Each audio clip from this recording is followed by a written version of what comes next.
Media మిత్రులందరికీ నమస్కారాలు. గత కొద్ది రోజులుగా మనందరం కూడా చూస్తున్నాం.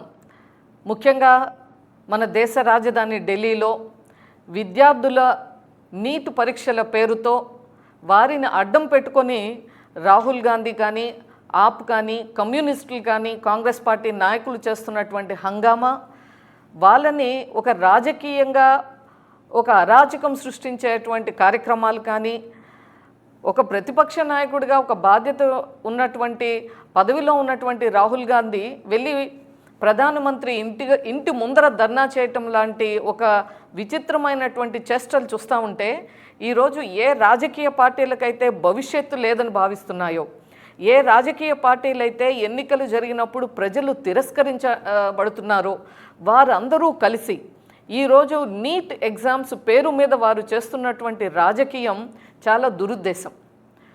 ఈరోజు మనం కొన్ని విషయాలు యువత మరీ ముఖ్యంగా గమనించవలసినటువంటి అవసరం ఉంది. మన ప్రధానమంత్రి నరేంద్ర మోడీ గారు ప్రతి సందర్భంలోనూ ఈ దేశంలో ఉన్నటువంటి యువతకు కావలసినటువంటి అనేక అవకాశాలని కల్పించడంలో కానీ, విద్యా వ్యవస్థలో సమూలమైనటువంటి మార్పులు తీసుకురావటం కానీ, వారి భవిష్యత్తుకు కావలసినటువంటి పరిశ్రమలు, పెట్టుబడులు, స్టార్టప్ ఇండియా, ఎంఎస్ఎంఈ లాంటి అవకాశాలని కల్పించడం కానీ, వాళ్ళ యొక్క మేధోశక్తికి కావలసినటువంటి అనేక అవకాశాలని కల్పిస్తూ ఈ దేశంలో యువత సాధికారిత కాదు, మహిళా సాధికారిత కాదు, యువత led government, youth led government రావాలి, యూత్ లెడ్ గవర్నెన్స్ రావాలి, విమెన్ లెడ్ గవర్నెన్స్ రావాలి అని చెప్పి చేస్తున్నటువంటి పాలసీల యొక్క ఫలితమే ఈరోజు మన దేశంలో ఉన్నటువంటి యువత ఈ మధ్య కాలంలో గత నెల రోజులు తీసుకున్నా కూడా అనేక రకాలుగా విజేయులుగా ముందుకెళ్తున్నటువంటి పరిస్థితి. మన దేశ యువత మూలంగా మన దేశం యొక్క ప్రతిష్ట పెరిగేటువంటి పరిస్థితి. సైన్స్లో కానీ, బయోకెమిస్ట్రీలో కానీ, ఫిజిక్స్లో కానీ ఒలింపియాడ్లో గోల్డ్ మెడల్స్ సాధిస్తున్నటువంటి యువత ఒకవైపు ఉన్నారు. ఇంకొక వైపు మొన్నే చూసాం, మన రాష్ట్రానికి చెందినటువంటి ఇద్దరు యువకులు ఇస్రోలో వాళ్ళు చేస్తున్నటువంటి ఉద్యోగానికి రెసిగ్నేషన్ ఇచ్చి సొంతంగా వారు ఒక స్టార్టప్ స్టార్ట్ చేసుకొని ఏదైతే స్కై రూట్ ఏరోస్పేస్ ద్వారా విక్రమ్-1 ఒక శాటిలైట్ని వాళ్ళు ఆర్బిట్లోకి పంపించి దాన్ని విజయవంతం చేయటం ద్వారా ప్రపంచమంతా మాట్లాడుకుంటున్నటువంటి ఒక ఎలాన్ మస్క్ చేసేటువంటి స్పేస్ ఎక్స్ లాంటి ఒక ప్రైవేట్ కంపెనీ ఏ విధంగా పేరు పొందిందో ఈ యొక్క ప్రపంచంలో, ఆ స్థాయికి అటువంటి సంస్థ సరసన మన దేశ యువత ముందుకెళ్తుంది అంటే దానికి ఈ దేశంలో మన ప్రధాని, మన ప్రభుత్వం చేస్తున్నటువంటి ఈ యొక్క కార్యక్రమాల మూలంగా, ఈ యొక్క విధానాల మూలంగా, ఇక్కడ ఉన్నటువంటి ప్రోత్సాహం మూలంగా ఇవన్నీ జరుగుతూ ఉన్నాయి. ఈరోజు మనందరికీ తెలుసు, నీట్ ఎగ్జామ్లో ఏదైతే ఇది పేపర్ లీక్ అయ్యిందో దాని పట్ల అందరికీ బాధ ఉంది. ప్రతి ఒక్కరం కూడా ఈ యొక్క బాధను వ్యక్తపరుస్తూ ఉన్నాం.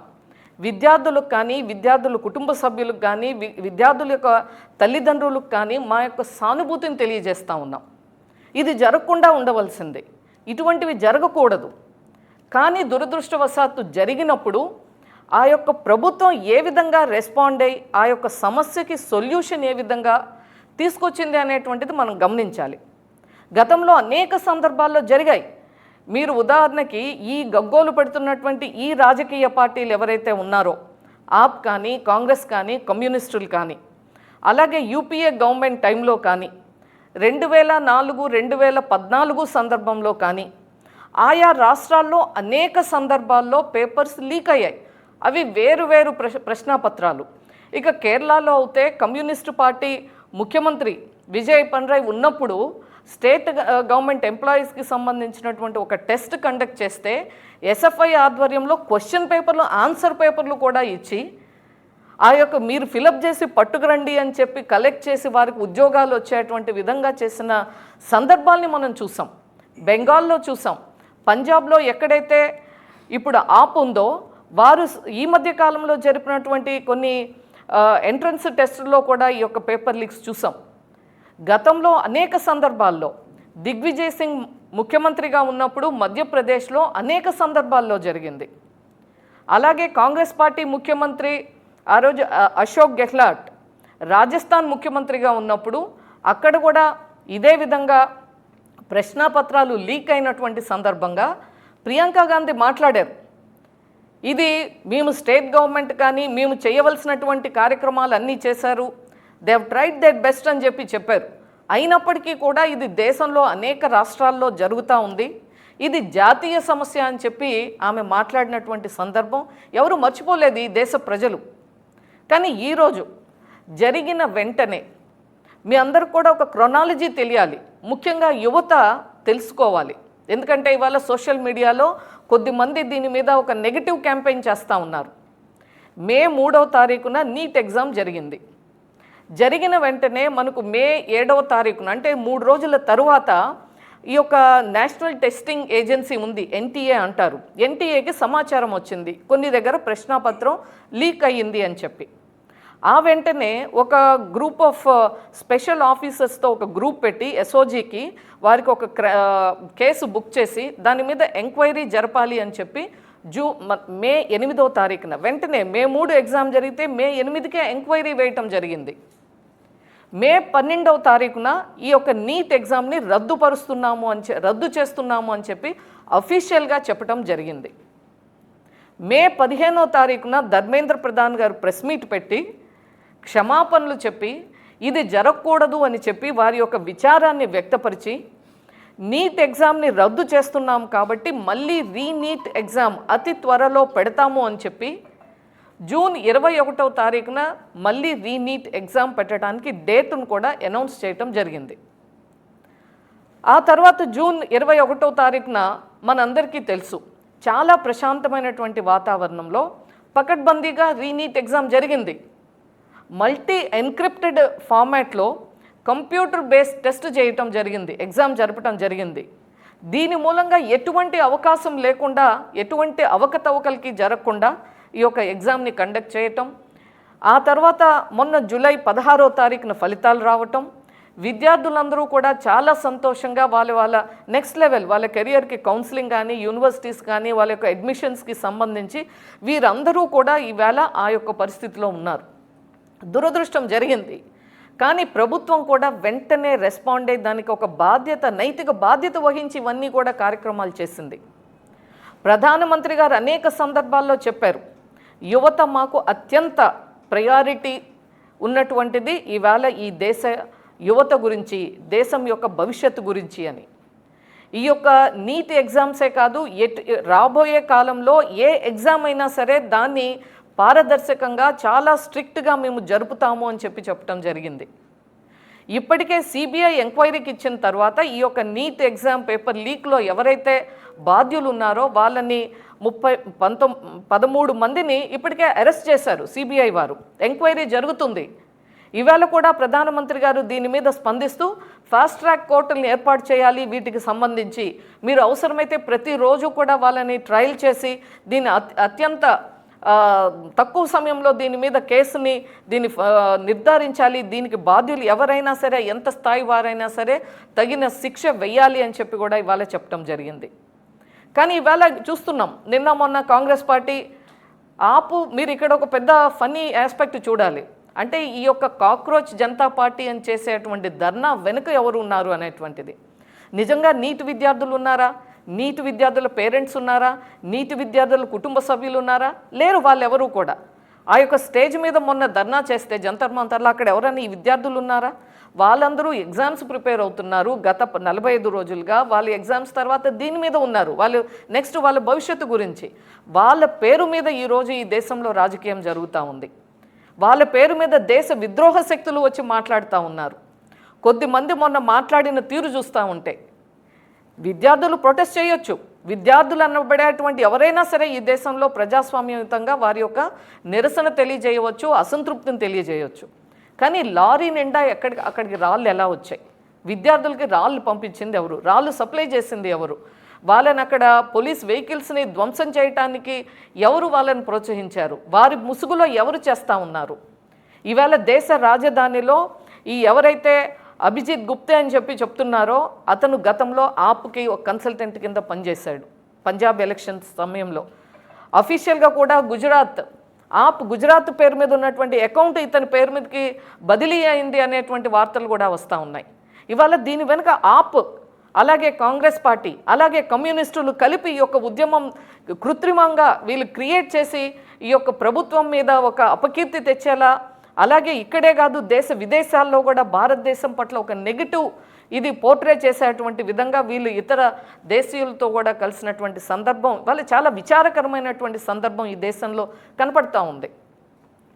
నిన్న ఒక ఆప్ ఎంపీ చెప్తాడు, మేము ఇదంతా బాగా తయారు చేశాము, మొత్తం ఈ యొక్క యువతతో ఇదంతా చేస్తే కాంగ్రెస్ పార్టీ వాళ్ళు ఈ కార్యక్రమాన్ని హైజాక్ చేశారు, రాహుల్ గాంధీ మా కార్యక్రమాన్ని డిస్టర్బ్ చేసి తీసుకెళ్లి ప్రధానమంత్రి ఇంటి ముందర ధర్నా చేయటంతో మాది మొత్తం బ్యాక్ సీట్కి వెళ్ళింది అని చెప్పి.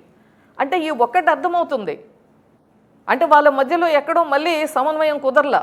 ఈ యొక్క జాయింట్ వెంచర్లో ఆప్కి కాంగ్రెస్కి కుదరలేదు. ఎప్పుడైతే సంజయ్ సిన్హా అనే ఆప్ ఎంపీ చెప్పాడో, నిన్న రాహుల్ గాంధీ ప్రెస్ మీట్లో అడిగారు, సంజయ్ సిన్హా ఇలా అంటున్నాడు, మీ యొక్క దీని మీద మీ స్పందన ఏంటి అంటే, I don't know, I'm not concerned అంటున్నాడు. అంటే చూడండి దీని వెనుక ఎలాంటి రాజకీయం జరుగుతుంది అనేటువంటిది. ఈవేళ మన దేశంలో కావాల్సింది, మనం ఈ మధ్య చూసాం ఏదైతే స్కై రూట్ ఏరోస్పేస్, విద్యార్థులందరూ కూడా గమనించాలి. మీ భవిష్యత్తు కోసం నరేంద్ర మోడీ గారు ప్రధానమంత్రి, మన ప్రభుత్వం, ఈ యొక్క ప్రభుత్వం రాబోయే కాలానికి ఏం కావాలో అవన్నీ కూడా చేస్తూ ఉంది. మీరు ఇటువంటి వారి ఉచ్చులో పడకండి, ఇట్లాంటి వార్తల్ని నమ్మకూడదు. ఈరోజు యువత మీరు మనకు స్కై ఇస్ ది లిమిట్. మీకు ఎవరైతే పవన్ చందన్ లేదా నాగభరత్ ఆ ఇద్దరూ కలిపి ఎవరైతే స్కై రూట్స్ ఏరోస్పేస్ స్టార్ట్ చేసి సక్సెస్ఫుల్గా ఉన్నారో వీళ్ళని మీరు స్ఫూర్తిగా తీసుకోండి, అలాంటి యువతని స్ఫూర్తిగా తీసుకోండి. అభిజిత్ గుప్తా లాంటి కాక్రోచ్ని కాదు మనం తీసుకోవాల్సింది స్ఫూర్తిగా. వీళ్ళు మొన్న జరిగినటువంటి జంతర్ మంతర్ దగ్గర అనేక మంది కలిసిన తర్వాత కొద్దిమంది భారతమాతను చాలా అసభ్యకరంగా మాట్లాడుతూ, భారతమాతకి ఎంతమంది తండ్రులు ఎంతమంది అని చెప్పి మాట్లాడుతూ ప్రసంగాలు చేస్తూ ఉన్నారు. ఈ యొక్క నీట్ ఎగ్జామ్కి ఆర్టికల్ 370కి సంబంధం ఏంటి, అక్కడికి వచ్చి ఇస్తున్నటువంటి ప్రసంగాలు ఏంటి అంటే మనకు అర్థమవుతూ ఉంది. వీళ్ళు నీట్ గురించి కానీ, విద్యా వ్యవస్థ గురించి కానీ, నీట్ విద్యార్థుల గురించి ఆలోచన చేయట్లేదు. ఇవాళ ఎవరైతే ఉన్నారో మాట్లాడుతున్నటువంటి రాహుల్ గాంధీ, ప్రియాంక గాంధీ లేదా ఇంకా మిగతా పార్టీల వాళ్ళు, మనకు ప్రజాస్వామ్యంలో మన దేశంలో అత్యున్నత స్థానం పార్లమెంటు. ఏదైనా చర్చ చేయాలి అంటే అంతకు మించిన స్థానం లేదు, అంతకు మించిన వేదిక ఉండదు. పార్లమెంట్లో చర్చ చేస్తే ప్రధానమంత్రి ఉన్నారు, అందరూ మంత్రులు ఉంటారు, అక్కడ మాట్లాడాలి. మీరు నిజంగా మీ దగ్గర ఇటువంటి భవిష్యత్తులో జరగకుండా ఉండటానికి ఏదైనా ప్రపోజల్ ఉంటే అది పెట్టాలి. ఈరోజు ప్రభుత్వ నిర్లక్ష్యం ఎక్కడైనా ఉంటే మీరు నిలదీయాలి. ఇదేమీ లేకుండా మొదటేమో అక్కడ చర్చ పెట్టమన్నారు, ఎప్పుడైతే మీరు ప్రాపర్ ఫార్మాట్లో మీరు నోటీస్ ఇవ్వండి అనగానే మాకు చర్చ వద్దు అని చెప్పి బయట రచ్చ చేస్తూ ఉన్నారు. మళ్ళీ ప్రభుత్వం చెప్పింది మేము చర్చ చేయడానికి సిద్ధంగా ఉన్నాము, చర్చకు రండి అంటే ఇప్పుడు కొత్తగా మళ్ళీ మంత్రి రాజీనామా చేయాలి, లేకపోతే ఇంకొకటి చేయాలి, మళ్ళీ కండిషన్స్. అంటే ఏంటి, వీళ్ళకు చర్చ జరిగితే వాళ్ళకు తెలుసు.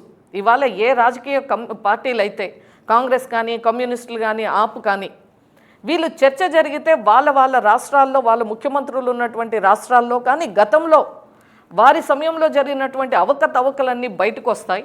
ఈరోజు ఈ దేశ యువత కోసం ప్రభుత్వం చేస్తున్నటువంటి సక్సెస్ఫుల్ స్టోరీస్ అన్నీ బయటకు వస్తాయి. కాబట్టి చర్చ జరగకూడదు అనేటువంటిది వారి ఉద్దేశం.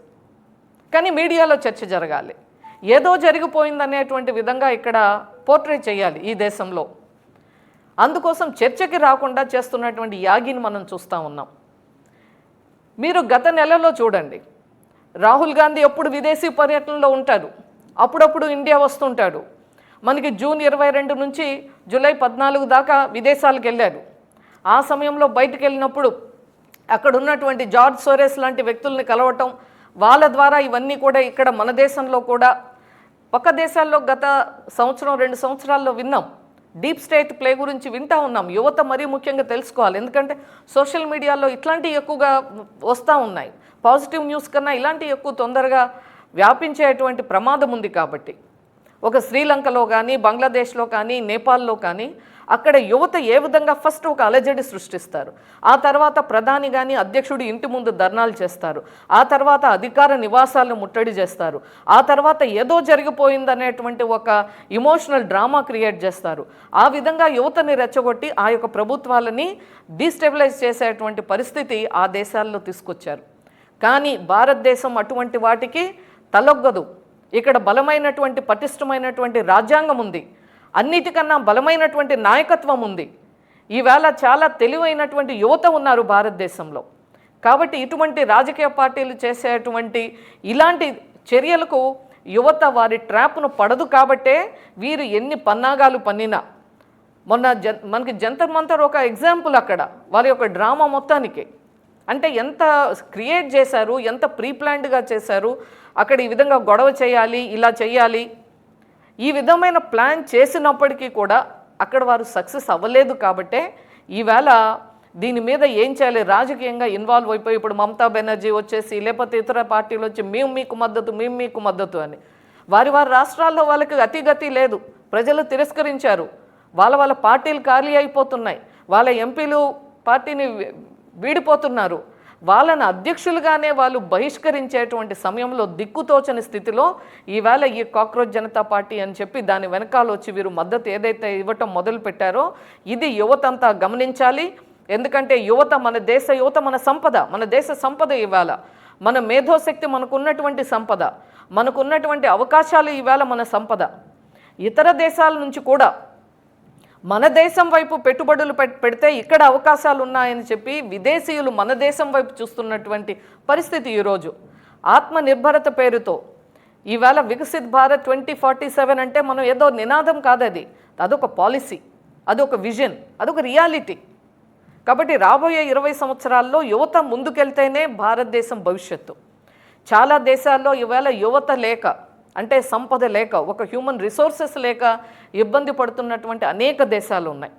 కానీ మన దేశంలో అటువంటి పరిస్థితి లేదు. కాబట్టి యువతకి మరీ విజ్ఞప్తి చేస్తున్నాం. భారతీయ జనతా పార్టీ, ప్రధానమంత్రి నరేంద్ర మోడీ గారు యువత వెంటే ఉన్నారు. యువత కోసం మోడీ గారు, యువత వెంట మోడీ గారు. భవిష్యత్తు మనది, భవిష్యత్తు యువతది. కాబట్టి మీరు ఎవరు కూడా రాజకీయంగా ఇటువంటి వాటిని పడకండి, పక్కదోవ పట్టకండి. మీ అందరూ కూడా చక్కగా చదువుకొని బంగారు భవిష్యత్తుని తయారు చేసుకోండి అని చెప్పి ఈ సందర్భంగా తెలియజేస్తా ఉన్నాను.